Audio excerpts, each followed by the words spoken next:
अस्सलाम वालेकुम।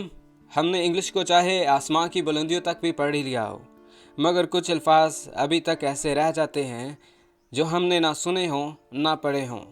मगर जब किसी अल्फाज को अंग्रेज़ की गुफ्तगू में पाते हैं तो हम परेशान से हो जाते हैं कि अब इसका मतलब क्या है। So let's get started. The first word is I am beat. That means मैं थका हूँ। You look beat, what have you been doing means तुम थके लगते हो। तो जब आपको कोई कहे यू लुक बैट तो मीन्स यू आर टायर्ड, आप थके दिखाई देते हैं। So example sentences, do you want go out tonight, यानी क्या आज रात बाहर चले या आज बाहर जाना चाहते हो। So reply must be sorry I can't, I am bat. नहीं, मैं नहीं जा सकता। क्यों? क्योंकि मैं थका हूँ। I am beat and I have to wake up early tomorrow, मुझे कल जल्दी उठना है। The next word is hang out. The hang out word is similar as you are going to go out in your free time. We must hang out some time, हमें बाज़ औक़ात सैर तफरी करनी चाहिए, हमें घूमना चाहिए। So let's have some example sentences. Do you usually hang out after roza, क्या आप रोज़ा खोलने के बाद कहीं घूमने जाते हैं, घूमते फिरते हैं। यूजुअली आई हैंग आउट, कभी कभार या अमूमन। आई हैंग आउट, मैं घूमता हूँ। विद माई फ्रेंड्स, अपने दोस्तों के साथ। टू बुरा चौक में। The next word chill out. The chill word is been taken from being cool and calm to get rest. आराम करना. It simply means to relax. We are just chilling out. हम आराम कर रहे हैं.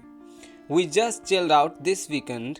इस हफ्ते के इख्तिताम पे हमने सिर्फ रेस्ट की, chilled out किया. But बाज़ औक़ात आउट को निकाल दिया जाता है, सिर्फ chill का वर्ड भी इस्तेमाल किया जाता है, जैसे we are chilling, हम आराम कर रहे हैं.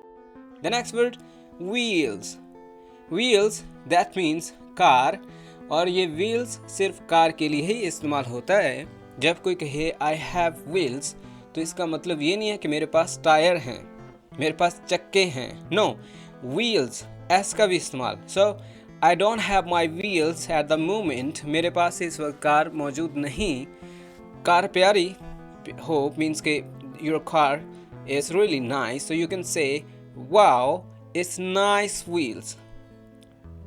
When somebody refers to their wheels, they are talking about their car, not wheel, okay? The next word, I am amped. The word amped, बेचैन होना, किसी चीज़ का इंतज़ार ना कर पाना, बहुत ज़्यादा बेताबी से रहना, is called amped. You are super excited.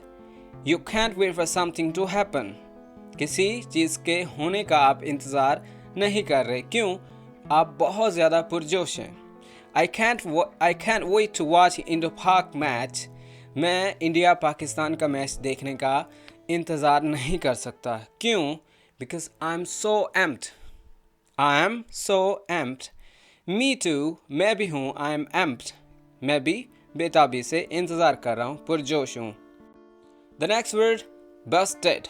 रंगे हाथों पकड़े जाना किसी जुर्म में। So busted, did you hear that Sam got busted speeding? क्या आपने सुना कि सैम पकड़ा गया ओवर स्पीडिंग पे, ज़्यादा स्पीड करते हुए। So busted, रंगे हाथों पकड़े जाना ऐसे काम में जो अलाउ ना हो। So there were two kids, दो बच्चे थे, who were busted, जो पकड़े गए cheating in their exams, इम्तिहान में नकल करते हुए। The next one is have a blast. That means लुत्फ उठाना, खुश हो जाना। To get jarred and entertained by a fun comedy concert with friends. The show was awesome. Everyone had a blast. इतना ज़बरदस्त शो था कि हर किसी ने लुत्फ उठाया।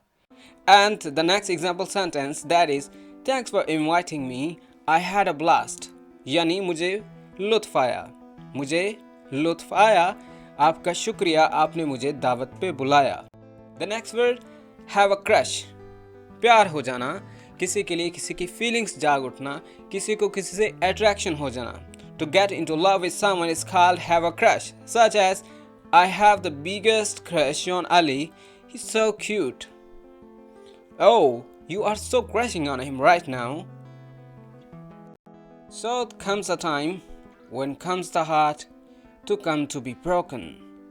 दिल का टूट जाना, किसी का दिल तोड़ देना, किसी को छोड़ देना, किसी रिलेशनशिप का ब्रेकअप हो जाना. I have dumped her. मैंने उसको छोड़ दिया है. मैंने उसका दिल तोड़ दिया है. That is called dump. किसी को hurt पहुंचाना, तकलीफ पहुंचाना, किसी को छोड़कर. Have you dumped her?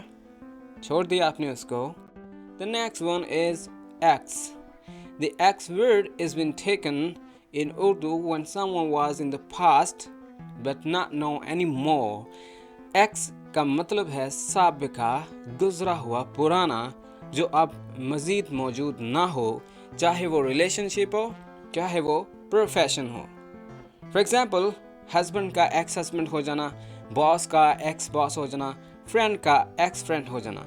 लेकिन एक्स फ्रेंड का हरगिज़ मतलब ये नहीं है कि बॉयफ्रेंड, या एक्स फ्रेंड का मतलब ये होता है कि पुराना दोस्त जो अब नहीं रहा. फॉर एग्जाम्पल, उसका एक दोस्त था, दोनों भाई दोस्त थे, राइट. अब उन दोनों की हो गया ख़त्म, तो वो एक दूसरे के एक्स फ्रेंड्स हैं. अब इसी तरह अगर मैं उन दोनों का दोस्त बन जाऊं तो मीन्स क्या होगा, मैं उनका म्यूचुअल फ्रेंड होऊंगा. सो एक्स पुराना, साबिका.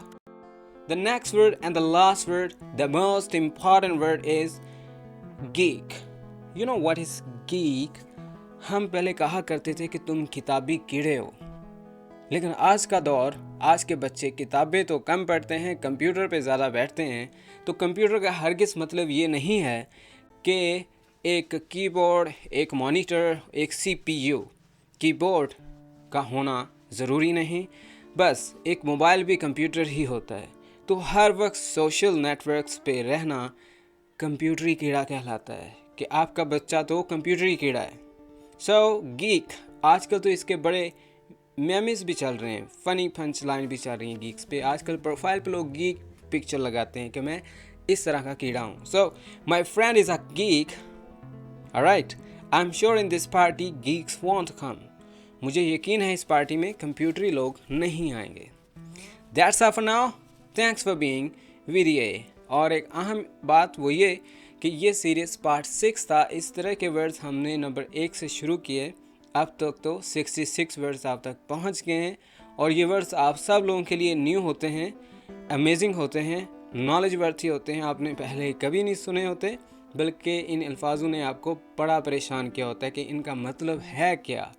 और ये बात भी बताता चलूँ कि इसकी बुक को आप हमारी वेबसाइट www.englishea.com से डाउनलोड कर सकते हैं. लिंक भी आपको मिल सकता है.